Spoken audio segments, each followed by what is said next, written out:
Hai semua, selain terkenal akan teknologi konstruksinya, Cina juga terkenal dalam penggunaan teknologi canggih dalam bidang pertaniannya.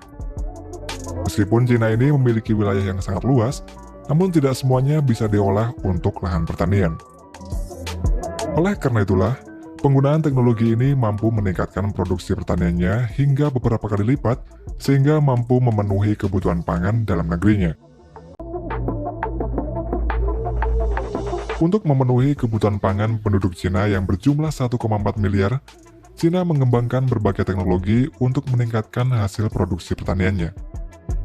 Pengembangan teknologi ini diperlukan karena lahan yang ada di Cina ini hanya 7% saja yang dapat digunakan untuk lahan pertanian.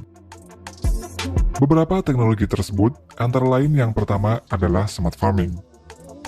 Sebagian besar beras yang dimakan oleh penduduk Cina dihasilkan di pertanian padi di Nongjiang di timur laut Cina.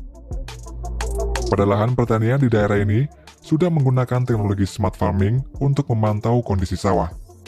Mereka ini menggunakan alat monitoring device dan weather station. Kedua alat tersebut dipasang untuk mengukur data secara real-time seperti suhu dan juga sinar matahari. Dan weather station tersebut terhubung dengan aplikasi smartphone yang bisa dilihat oleh para petani setempat untuk memantau kondisi sawah padi mereka setiap saat. Pada smart farming ini, terdapat 200 monitoring device dan 20 weather station yang sudah menggunakan jaringan 5G. Selain itu, mereka ini juga menggunakan drone untuk melihat kondisi sawah padi mereka di area seluas 200 hektar.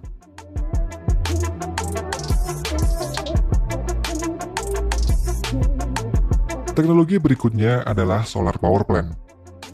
Di sepanjang pesisir pantai timur Cina di kota Huzhou, para penduduk setempat beternak ikan menggunakan metode mulberry fish pond sejak ribuan tahun. Mulberry fish pond ini yaitu menanam tanaman murbei di samping kolam ikan. Nantinya daun murbei dimakan oleh ulat sutra, kemudian kotoran ulat tersebut dimakan oleh ikan. Setelah itu, kotoran ikan jatuh ke dalam dasar kolam ikan. Dan ketika musim dingin, kotoran ikan tersebut digunakan sebagai pupuk untuk tanaman murbei. Untuk saat ini, pada mulberry fish pond ini sudah menggunakan teknologi canggih dengan menggunakan teknologi solar power plant atau panel tenaga surya.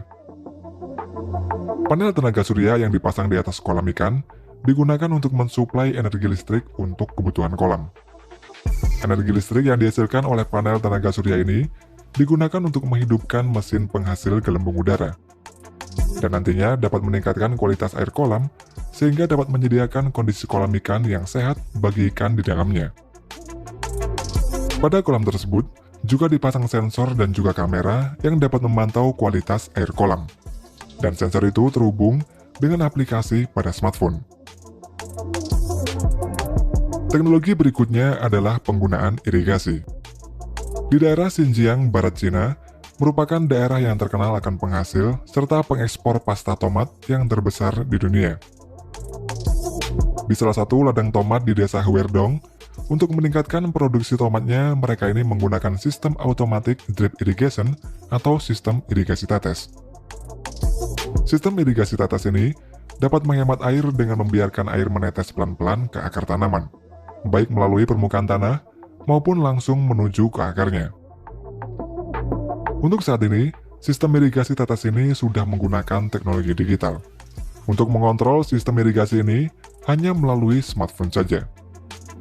Selain itu, para petani tomat di kawasan ini juga menggunakan berbagai macam alat berat canggih untuk membajak, menanam, hingga memanen. Kemudian berikutnya adalah penyemprotan pestisida. Para petani yang berada di Provinsi Heilongjiang menggunakan cara yang efektif serta efisien dalam merawat lahan pertanian mereka yang sangat luas. Sebelum panen, sawah padi seluas 33.000 hektar pada kawasan tersebut akan disemprot dengan pestisida menggunakan pesawat penyemprot pestisida. Setiap kali terbang, pesawat penyemprot pestisida ini mampu menyemprot sawah seluas 100 hektar. Dan tiap harinya harus dapat menyemprot sekitar 3.300 hektar. Sehingga untuk menyelesaikan sawah padi seluas 33.000 hektar, harus dilakukan sebanyak 300 kali penyemprotan. Untuk selanjutnya adalah penggunaan greenhouse. Petani tomat yang berada di kota Sunquan di Cina Timur menanam tomat menggunakan winter greenhouse planting teknologi. Dengan greenhouse ini, dapat memanen tomat lebih cepat dibandingkan menggunakan cara tradisional. Suhu di dalam greenhouse ini sekitar 35 derajat Celcius meskipun pada saat musim dingin. Dan dengan menggunakan greenhouse ini, mereka dapat memanen tomat hingga 3 kali dalam setahunnya. Selain itu, pada greenhouse ini juga menggunakan lebah untuk membantu melakukan penyerbukan pada tanaman tomat, di mana seekor lebah dapat menyerbuki sekitar 2.000 tanaman tomat per harinya, dan dibutuhkan sebanyak 4 kotak lebah untuk menyerbuki semua tanaman tomat pada greenhouse ini. Tidak hanya itu saja, Cina juga melakukan terobosan dengan meluncurkan beras toleran salin alkali atau lebih dikenal sebagai beras air laut. Tanah salin alkali merupakan tanah yang mengandung garam dan dapat menyebabkan gangguan pada pertumbuhan tanaman, serta tanah ini biasanya terletak di pesisir pantai. Beras air laut ini dibuat di Pusat Penelitian dan Pengembangan Beras di Qingdao di Cina Timur. Beras ini dapat tumbuh di dataran pasang surut atau tanah garam beralkali yang dikembangkan dengan menyilangkan varietas padi yang berbeda. Cina memiliki 100 juta hektar tanah salin alkali dan sekitar 200.000 hektar nantinya akan ditanami dengan beras air laut.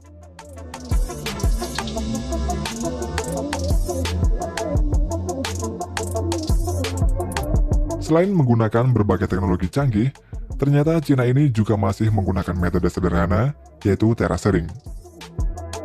Terasering memiliki peranan penting dalam pertanian Cina. Orang-orang Cina di zaman dulu membangun banyak ladang berteras di bukit-bukit lahan pertanian mereka.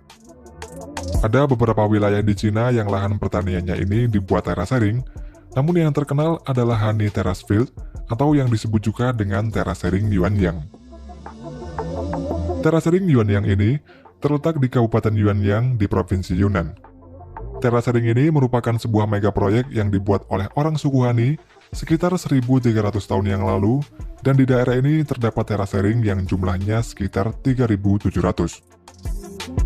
Dari dulu sampai saat ini, terasering Yuanyang ini masih dikerjakan oleh orang suku Han dengan cara tradisional secara turun-menurun.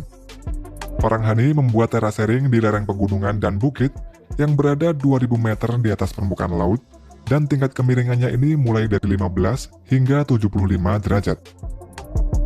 Selain itu, kawasan ini juga sering disebut sebagai Stairway to Heaven, dan kawasan ini terdaftar sebagai situs warisan dunia yang ditetapkan oleh UNESCO. Kawasan ini juga dilindungi oleh pemerintah Cina karena setiap tahunnya berhasil memenuhi kebutuhan makanan untuk ribuan orang.